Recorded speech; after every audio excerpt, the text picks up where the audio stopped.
با مقصد در سطح بلند تجلیل نمودن جشن وحدت ملی همساله با تشبث مقامات اجرایی حکومت دولتی شهر دوشنبه مسابقه کشاد ورزشی عاید به فوتبال خرد میان کارمندان اداره‌نشین تشکیل و برگزار می‌گردد. امسال موسم دهم مسابقات مذکور الکی آغاز گردیده است که نزدیک به 80 دسته برای عنوان قهرمانی مبارزه می‌برند. ما نشر نوبتی برنامه انعکاس را دایر به برگزاری جام رئیس شهر دوشنبه می‌بخشیم.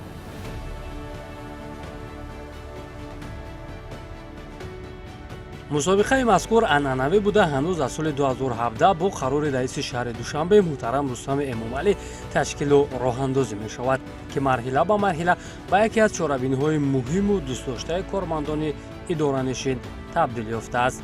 در این مسابقه دسته‌های فوتبال خرد از حساب کارمندان وزارت کمیته، ریاست، تشکیلات مؤسسه و کارخانه و جمعیت‌ها حقوق شرکت کردن را دارند. امسال این چاره‌بینی سالم‌گردانی در دو گروه دایر گردید. در گروه یکم دسته‌ها از مقامات اجرایی حکومت دولتی شهر دوشنبه و ناحیه‌های آن همزمان ساختارهای شهری که سن سال کارگرانشان از 23 ساله بالا میباشد. در گروه دوم دسته‌های وزارت کمیته، ریاست، تشکیلات مؤسسه، بانک و کارخانه و جمعیت‌ها شامل میباشند. هر یک اشتراکچی جام رئیس شهر دوشنبه مسابقات مذکور را مهم و سر وقتی ارزیابی می‌کنند.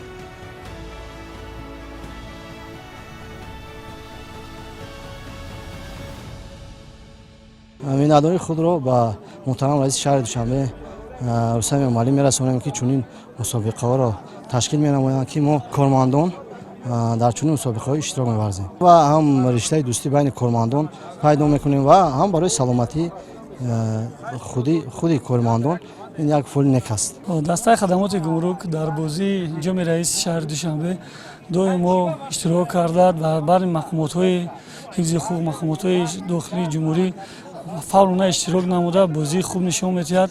همین جام برای پیشروی، برای گرای سلامتی کارمندان به حد بهبودی تاثیر خود را می‌رساند و ما دویما کوشش می‌کنیم در این جام برآمد بازی خوب نشان دهیم و دوستی بین دیگر کارخانه‌ها و دیگر مقامات‌ها زیاد می‌شود. رفیق هم ورزش گرای سلامتی است.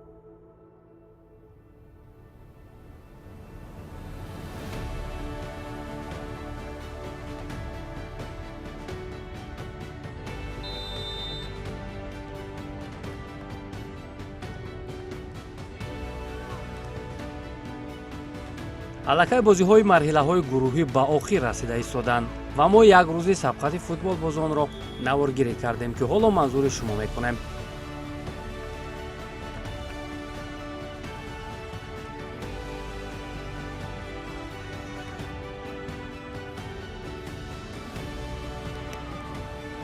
در میان ریاست‌ها دسته خدمات گمرک با تیم واویلون موبایل سبقت کردند که هر دو تیم‌ها الکی در گروه خود سه بازی انجام دادند و این رقابت چهارم به حساب می‌رود.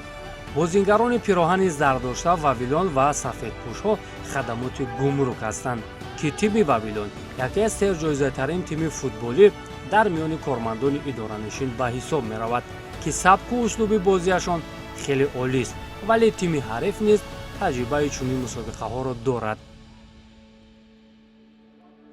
دسته خدمات گمرک همساله در همه چاره‌بینی‌های ورزشی اشتراک می‌کند. عین حال ما در دو مسابقه اشتراک کردیم. جام پروکراتور گنرالی جمهوری ترکستان دسته ریاست شهر دوشنبه جای جمهور را اشغال نمود. در این مسابقه باشد دسته ما تغییر نقض آمده است. عین حال دو غلبه یک مساوی کرده ایستادم. سال گذشته در جام رئیس شهر دسته خدمات گمرک تا دور یک چهارفینالی آمد. از دسته وزارت کارهای داخلی شکست خورده بود. این سال هم دسته ما آماده نقض است که این سال نسبت به سال گذشته نقض‌تر اشتراک کرده جایهای نمایان را اشغال نماید. چون عادت دائمی بازیگران واویلون موبایل توپ را زیر نظارت خود گرفته با پاس‌ها و پرتاب‌های دقیق و موقع‌گیری درست به حریف فشار می‌آوردند. خورشید محمودов با الشیر اولماسов چون محرک اساسی به همدستگان خود امکانیت فراهم می‌آوردند تا آنها گل زنند. همین طور اولین شده زردپوش‌ها حساب بازی را کشادند و پیشرفت شدند. ما امروز دسته ویلون را مخلصی کرده ایستادیم. آنها خیلی خوب بازی میکنند. ما باوری داریم که آنها در این مسابقه چمپیون میشوند. ویلون باپش، ویلون باپش، ویلون باپش. ولی پیشرفتی آنها دیر دوام نکرد. پس از یک بازیگزاری عالی و موقعگیری خوب، دسته خدمات گمرک حساب را برابر کرد.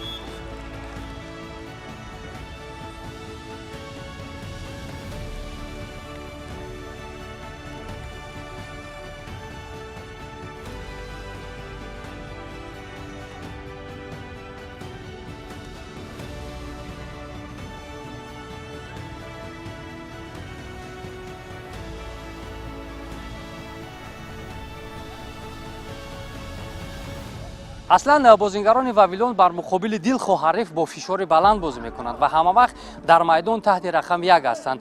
چون دیدیم در آغاز رقابت که اولین شده ویلون موبایل گل زد، ولی تیم خدمات گمرک هم با یک باوری بر مقابل حریف بازی کردند. الکی در آغاز حساب 1-1 است.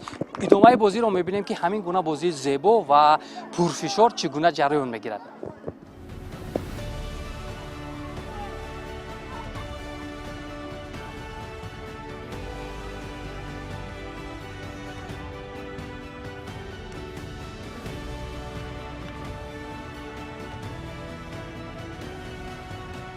بعد از مساوی گردیدن حساب بازی شدیدتر شد و هجوم‌های طرف‌ها بیشتر و در چند حالت قریب بود که تیم خدمات گمرک از حریف پیش گذرد، ولی باز هم همدیگر فهمی عالی و ضربه‌های دقیق از جانب ویلون به مشاهده می‌رسید و پای هم به دروازه رقیب گل می‌زدند.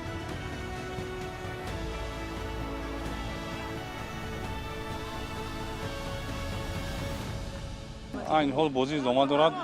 از با در دوام بازی با می‌بینیم که نتیجه چی میشه. البته ما از بازیگرای خودمون نتیجه خوب انتظار هستیم.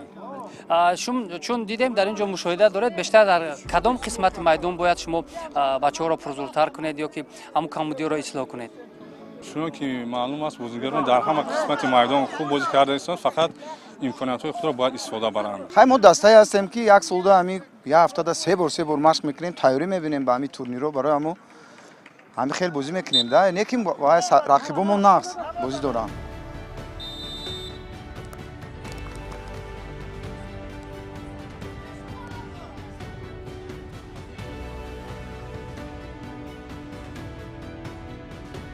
یادآور می‌شویم که دسته‌های اشتراکی از روی شماره به طور قرعه‌کشی به گروه‌ها تقسیم گردیده از روی سیستم دوره در یک دور با هم قوازمایی می‌کنند.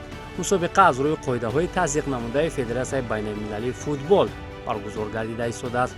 خلاص دیدار تیم‌های ویلون و خدمات گمرک با حساب 5-2 به نفع زردپوش‌ها خاتمه یافت و کفالت برآمدن از گروه در موقع اول را برای خود تامین کردند.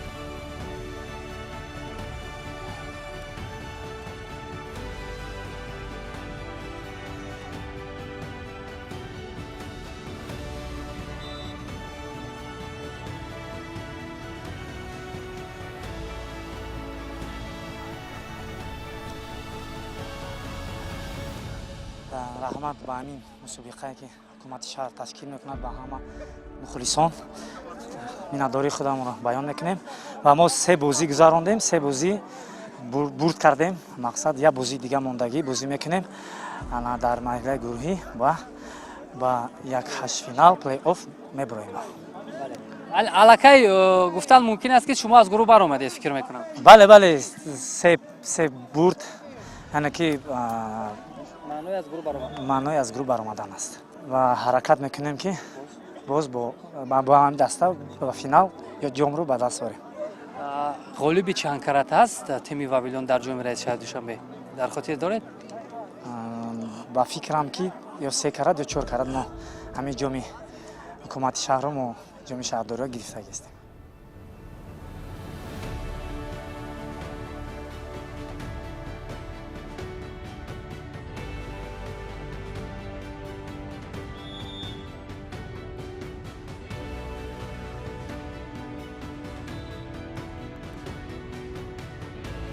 بخور دیگر میان دسته‌های وزارت صنعت و تکنولوژی‌های نو جمهوری تاجیکستان و دستگاه اجرایی پرزیدنت تاجیکستان сурат гирифт.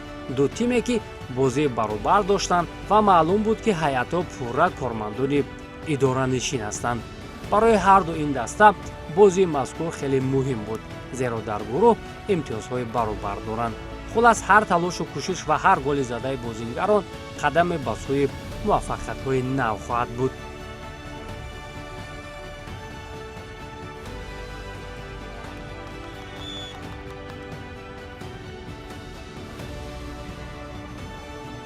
ёдовар мешавем ки имкониятҳои мусоид дар соҳаи варзиш махсусан бунёди майдончаҳои варзишӣ дар кишвар фурсат фароҳам овард ки сафи дӯстдорони футбол бештар шавад, ки ин раванд дар баргузории мусобиқаҳо низ таъсири бузург расонид. барои мисол дар ҳар мусобиқае ки миёни кормандони сохторҳои гуногун баргузор мегардад, қариб ҳама ташкилоту муассисаҳо ва корхонаҳо дастаҳои худро пешниҳод мекунанду дар мусобиқаҳо фаъолона ширкат меварзанд ва акнун марҳила ба марҳила рақобатпазирӣ дар чунин мусобиқаҳо ҳам бештар мешавад. дар бозии дастаҳои вазорати саноат ва дастгоҳи иҷроияи президент бо бартарии як гол пирӯзӣ насиби бозингарони дастгоҳ гардид ва онҳо ба марҳилаи плей-офф роҳ ёфтанд.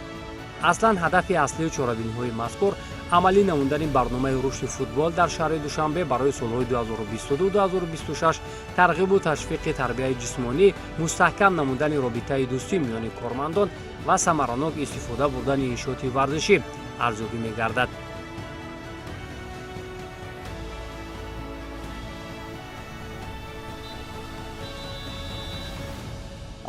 албатта ҳамагимон медонем ки сол ба сол шумораи дастаҳо, шумораи масалан иштирокчиёни корхонаву вазоратҳо афзуда истодааст. ин албатта гувоҳӣ аз он аст ки ҳамин мусобиқа тавонист ки воқеан албатта таъсири хубе расонда тавонист ки мардум зиёд ба футбол албатта таваҷҷӯҳ дошта бошанд ва ин воқеан метавонад ки дар оянда боз албатта сафи дӯстдорони варзишро, сафи масалан нафароне ки ба намуди варзиши футбол албатта завқ доранд, шавқ доранд зиёд бигардонад. ин ҳама дастгириву ғамхорӣ бевосита аз сарвари маҳбуби кишвари мо ва раиси шаҳри душанбе аст ки мо бояд аз ин имкониятҳо воқеан софтдилона истифода бубарем ва барои рушди тарзи ҳаёти солим, барои рушди масалан донишу маънавияту солимии хеш талош биварзем.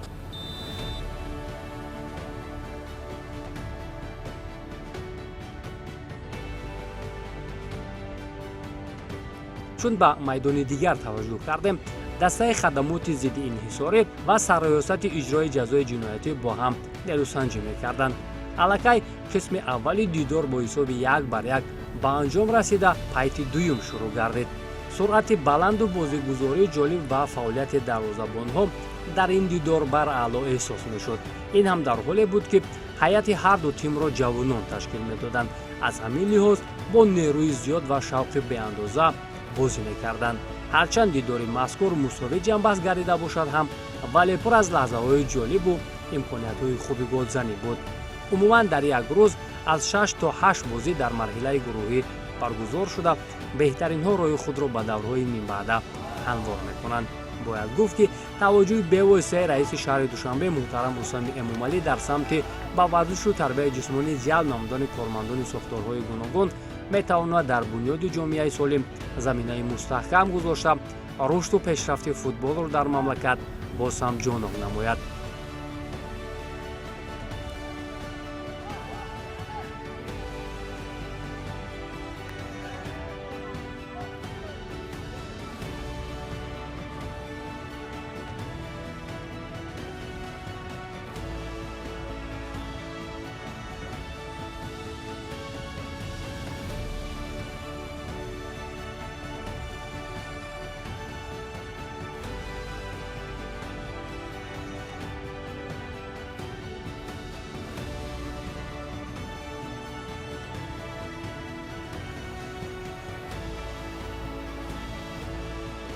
ҳамасола дар дораи мусобиқоти ҷоми раиси шаҳри душанбе оид ба футболи хурд давоми як моҳ майдончаҳои захиравии варзишгоҳи марказӣ пур аз дӯстдорону ҳаводорони футбол аст ки бозингарон барои касби зинаҳои ифтихорӣ талоши мубориза мебаранд. имсол низ ҳамин муҳит дида мешуд. бо даст додани имконият талош мекунем ки аз марҳилаҳои баъдии ин чорабинӣ бонуфуз шуморо дар барномаҳои баъдӣ ошно созем.